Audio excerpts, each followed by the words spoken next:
This is Laura O'Brien from the Morrigan Academy and the Irish Pagan School, and I'm here today to answer another student question about the Morrigans. So Estelle asked in our Morrigan membership community, how do you manage a high level of dedication to her? And then if I may just share some of Estelle's story, which they shared with us, I dove headfirst into what I felt the Morrigan wanted, which was an extreme level of dedication to the lore. I spent the first year under her, up every morning saying the peace prophecy 3 times. I ploughed through every book on the recommended list in 1 year. I was also compelled to make offerings of Irish food. I'm privileged to stay home and not work, so this became all-consuming. Needless to say, by my 2nd year, I was burnt out. I had no idea what a deeply dedicated follower looks like on a daily basis. I've no desire to be a priest or a community leader, important distinction, good to have that information. So if this isn't a truly broad question, what does the day-to-day look like for a common but dedicated follower? Estelle, just to speak, personally to your journey with the Morrigan, it's very relatable in so many ways. And even though while my dedication wasn't usually that extreme in the form of personal practice and devotion, my work for her and my dedication and devotion to her takes the form of community service and education. So books, classes, all the rest of it.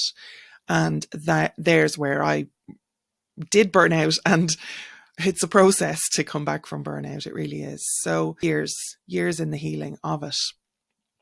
So I do have that personal connection, I suppose, with this question as well, from that burnout side of things. But your journey with the Morrigan, which is marked by this initial surge of dedication and subsequent feelings then of burnout, it's a valuable experience. In some ways, when you're working with the Morrigan, you have to learn where your boundaries are.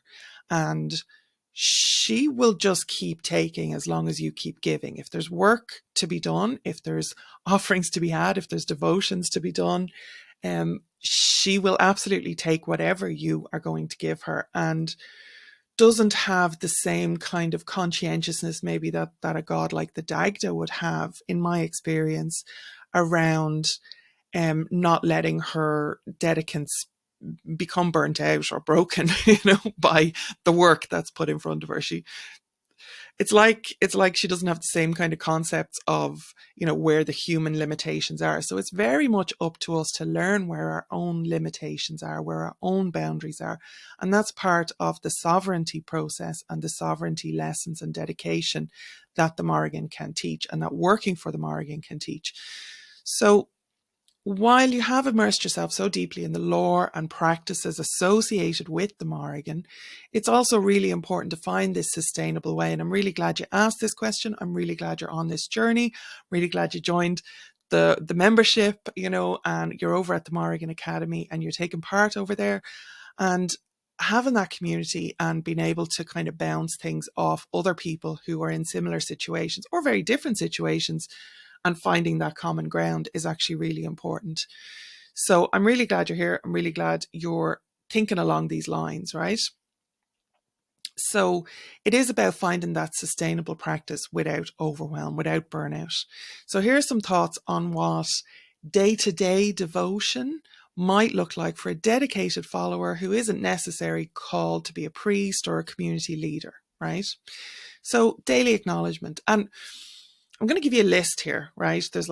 I made a list here. It's 10 things, right? So if you see me glancing, that's what I'm looking at, just to keep myself on track. I'm trying to be a little bit less rambly in my videos and stay a little bit more focused. So having this list, I have 10 things on this list, right? And some of them are crossovers, definitely. But this is not a checklist, right? This is not you have to do all 10 things every single day or every single week. This is for everybody to pick and choose. And one of the things that I always talk about in relationship with the Morrigan is that you can bring it down to let's call it your minimum viable devotion, right? And whatever that looks like for you. And I'd often talk about, at various times in my life, like when I was a single mother of 3 children, that could literally be, first bathroom break, first thing in the morning before the kids are awake, or when they get up, or, whatever. And having that, being able to close the door, take a minute of just grounding, and having that literally 30 seconds, 1 minute of just breathing, chilling, listening. So it really can be as simple as that. And I don't see that period in my life as being any less dedicated or any less devoted than all the times when, I've been on a period of very active devotion where either I'm in the middle of teaching the Morrigan intensive for 6 months and, I'm going through the mill because I do myself every single year. I'm going through a cycle of like Samhain to Samhain, dark moon, where I'm doing these quite intense daily devotions, at least kind of once a year during those periods. So during those times when I had 30 seconds, it was the consistency of it that was my dedication. It was not the big jobs that I was doing. I just said I was on a bathroom break. Sorry, excuse me. That's not what I meant. But it wasn't those big acts, those big showy rituals or anything like that. I've done that, been there, done that, been part of groups, set up temples, done all that stuff, it's grand.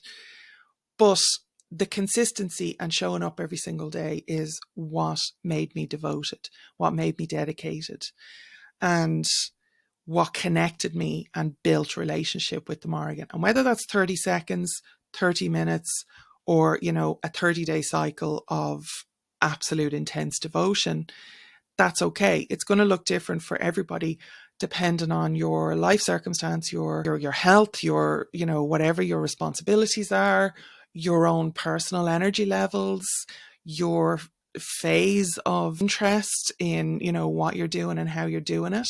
So, like I said, these 10 things that I'm about to say are not a checklist. They are not something that you have to tick off every day. These are suggestions. One of these could be your daily devotional, right?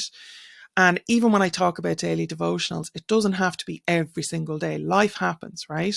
When I'm talking about consistency and daily devotionals, please understand that for me personally, what constitutes a daily devotional is if I miss a day, I don't miss a second day. And that's really important. And I mean, that's really important for consistency and habits and routine and all the rest of it anyway, just as, humans with brains who function the way they do. So going through whatever I choose to do on a daily basis, I will do it most days. And if I miss a day because, I can't, or because of circumstances outside my control, or because I just get super busy and I literally don't have the time that day, then if possible, I will try and take it back to that minimum viable devotion. So that could be 30 seconds of just 3 deep breaths. It can be as simple as that, where you're literally tuning in, you're reaching out, you're grounding yourself, you're taking that time, you're open at that point to, if there's a message that needs to be delivered back down the way to you, or across the way to you, or however you're viewing the Morrigan's position in all this, that you're providing space for that. So some days it's not even that, and if there is a day where I can't even do that much, that minimum viable devotion, then I will always make sure that the next day, it's not that I'm making up for anything, I just get back on track, right? So all of that caveat in play. Point 1 would be daily acknowledgement. And as we've talked about, so start or end your day with a simple acknowledgement of the Morrigan. This could be a brief prayer, moment of silence, or a small gesture that signifies your connection to her. Doesn't have to be elaborate. Sincerity and consistency is what counts. Now, if anybody is listening to this and wants to get some very practical help with that daily acknowledgement, you could do the 5-day challenge, see how you get on. There'll be a link below. It's a free email series, basically, that you sign up for. There's a course at the Morrigan Academy, and you go and you get this every single day. There's a prayer, there's a little bit of Lora to read, and there's a little check-in. So you could do that for 5 days. That could be your daily acknowledgement, and then you can continue the practice, or you can just take the prayer, or you can just reread the Lora, or you can do whatever you want. You can say one sentence, while you're doing 3 deep breaths, right? Whatever that looks like for you. But if you want to kind of get on track, that 5-day challenge is absolutely the way to do that.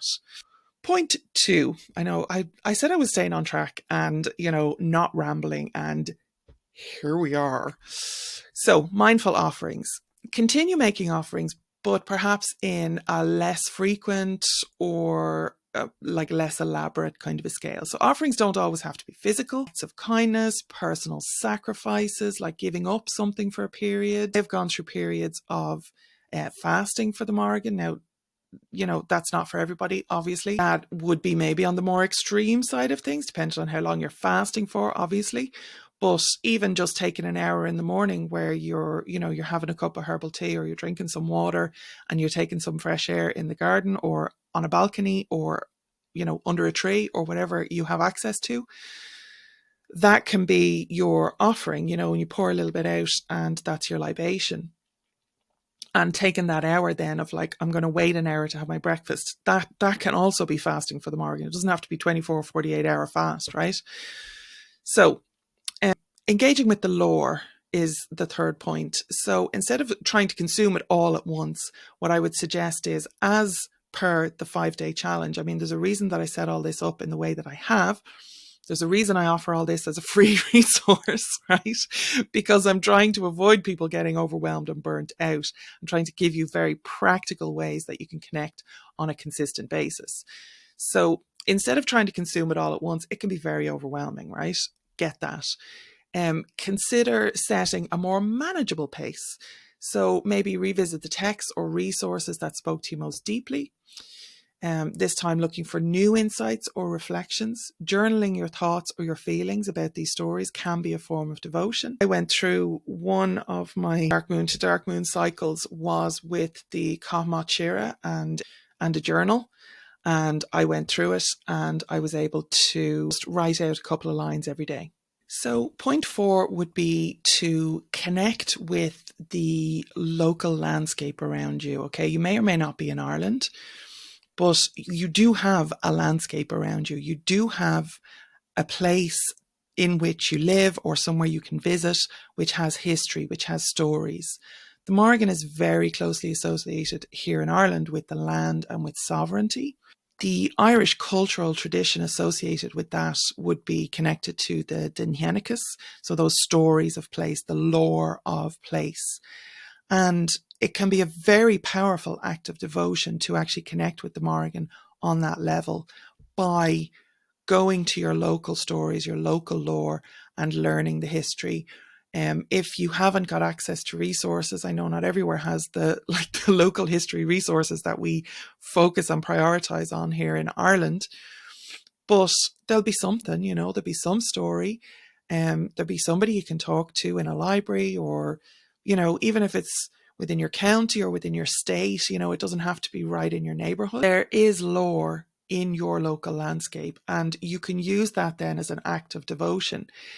Now, if that's not appealing to you for any reason, like, you could also just connect with nature outside. I mean, if you're pagan inclined, there is some kind of affinity to the natural world, the natural environment, and obviously there is a knock-on effect from the Morrigan being associated with the landscape. While she's not a nature goddess, she's not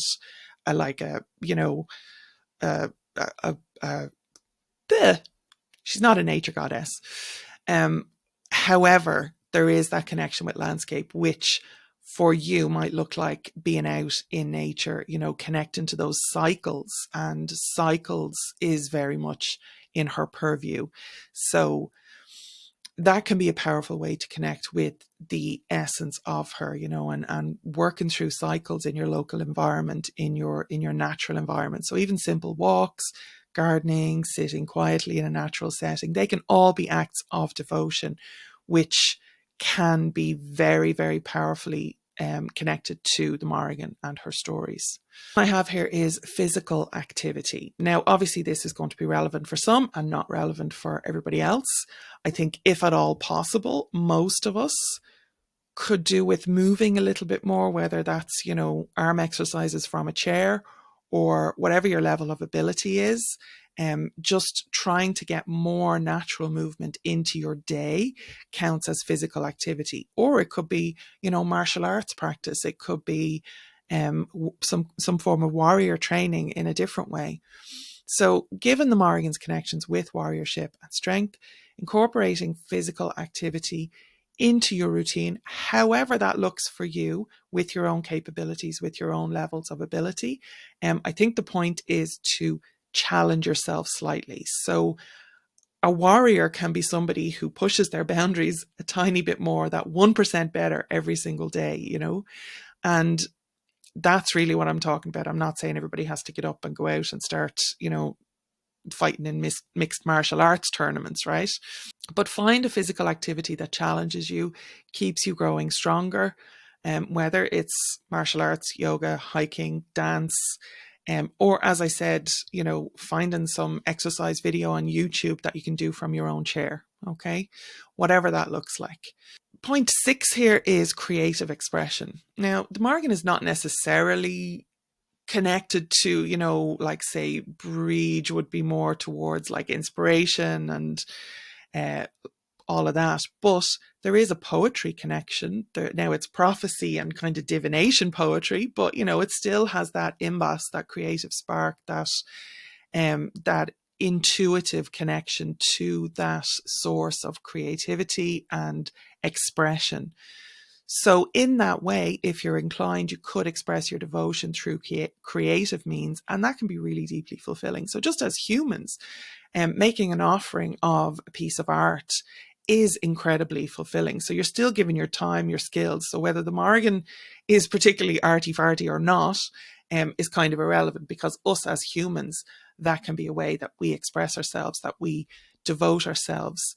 So it could be writing, crafting, painting, any form of artistic expression that feels meaningful to you can be dedicated to the Morrigan, And again, something that maybe is challenging yourself a little bit and pushing your own boundaries, up leveling, learning a new skill, and putting that into practice.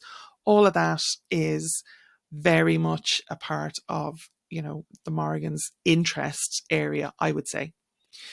So point 7 would be community service. Morrigan is very much associated with protection and justice and, right relationship with, again, your land, your people, your culture, and obviously with the Irish land, Irish people, Irish culture, Irish language, quality. All of that is tied up in the sovereignty, aspects that the Morrigan seems to be very interested in. So engaging in acts of service and advocacy within your community. So the Morrigan definitely wants people to protect their tribe, to, be the ones who give voice, very much about making noise and giving voice and vocalizing. So again, whether that's writing letters to your local politicians or sharing a worthy cause through your social media, like that all counts as giving voice as well. Or, getting out on the streets in a protest. Protesting whatever's going on in the current situation. Whenever you're reading this, there's some pretty horrendous things going on currently in the world as I'm recording it. So part of that would definitely be part of how you could be in dedication and devotion to the Morrigan through those community service aspects and the protective aspects of, her nature of patrolling the boundaries of the tribe, right? Personal reflection and meditation would be point 8. So dedicate time for meditation or reflection on the qualities of the Morrigan and how they manifest in your life. So the Morrigan is a complex deity, has a lot of different associations. While many people will tell you, oh, she's the goddess of war, she is absolutely not just a goddess of war. There are so many different things that she is associated with. And then you start getting into her sisters or different aspects of the Morrigan. So if you want to understand that side of things a bit more, I have a course at the Morrigan Academy that is called Understanding the Morrigan.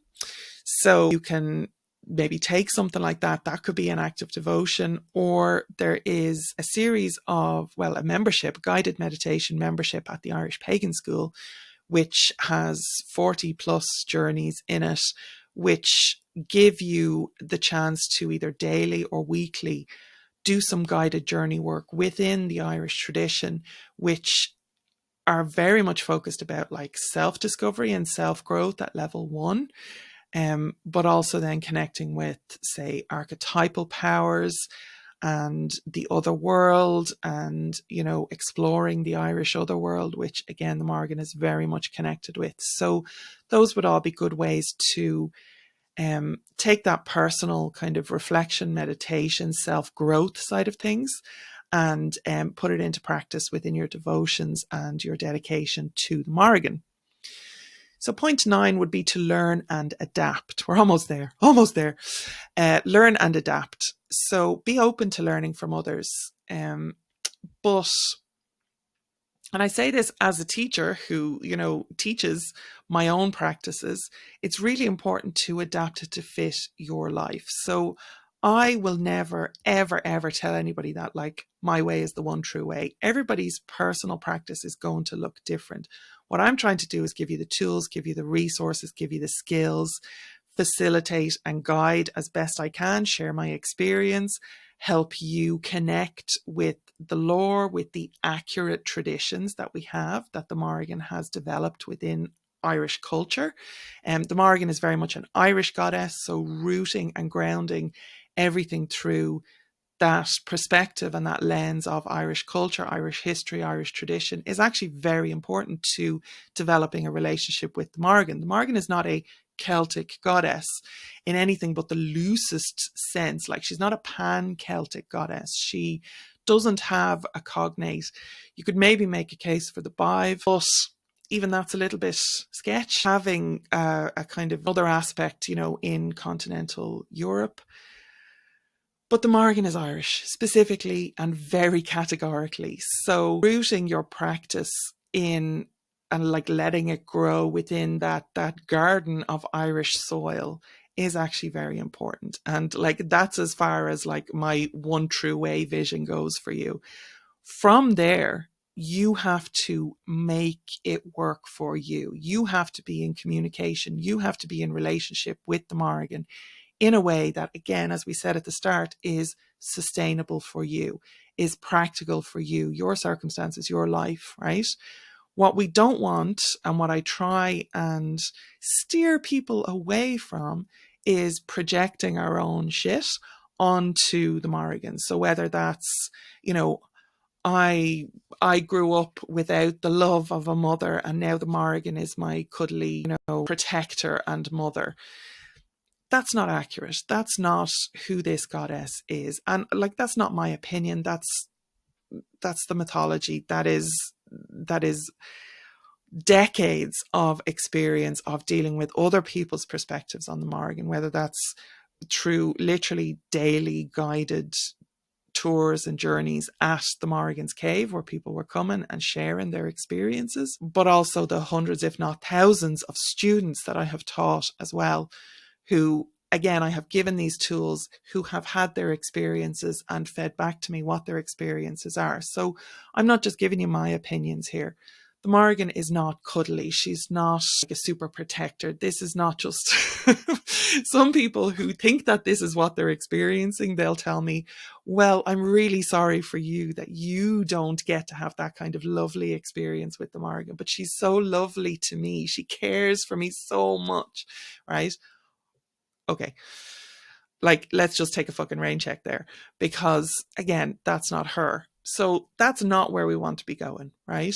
But what we do want to be doing is, you take these tools, you take these resources, you take this accurate lore, this mythology, this culture, this heritage, and you figure out your place within that. So it's not about taking it, transplanting it, and, painting it up like a feckin' Barbie doll, and calling it the Morrigan, right? That's not what it's about. It's about you respectfully sitting down within this culture, in front of this goddess, and saying, where do I fit here? How does this work for me? What do you need from me? What do I need from you? And that's the relationship, okay? So, what works for one devotee may not work for another, and that's perfectly okay. There is so much variation within what she seems to want from people. The consistent part of it is the challenge, is the long-term strategy, is the elements of prophecy and prediction that, she will tell you something or communicate something that she wants. You do not understand what it is, where it fits, how you can do it. And sometime in the future, that all guthubbin, like, that all makes sense, right? So those are consistent with, again, these decades of my experience, but also like hundreds or thousands of other people's experience that they have fed back to me. So if you're not being challenged by the Morrigan, I would really have a little sit down with yourself and figure out how you can learn and adapt in point 9, and really like go back to those guided journeys, go back to the lore, go back to the 5-day challenge, like all of these resources that I've given you, go back to that course, Understanding the Morrigan, and just really try and kind of reset where you're at and strip away your own biases, your own projections, your own fears, your own insecurities, your own needs and desires, and really try and see this goddess for who and what she is, and where you fit in that, where you fit in her strategy, in her picture, in her culture, right? Point 10, rest and recharge. So, of course, this is very important if you're in burnout. Burnout is not, absolutely not cured in a week, right? It's just never going to be. So recognize that rest and taking a step back when needed is also a form of devotion. The Morrigan is not going to take care of you, but you have a responsibility to take care for yourself, right? And it's really, really important that, again, as I said at the start, that we learn where our boundaries are. We establish our own sovereignty. We make sure that we have our feet and our roots planted in that good, healthy soil so that we can grow properly in the relationship that we need, but the relationship that she needs as well, right? So it shows respect for your own limits and acknowledges the cycles of action and rest that are a natural part of life, right? So all of that being said, devotion is so deeply personal and can manifest in such a myriad of ways. It's really about the quality of connection and the consistency of your connection, not the quantity of practices, not how long you're spending doing things. And it's up to each of us in your personal responsibility, in your personal sovereignty goal, to find that balance that allows you to maintain a meaningful and sustainable relationship with the Morrigan.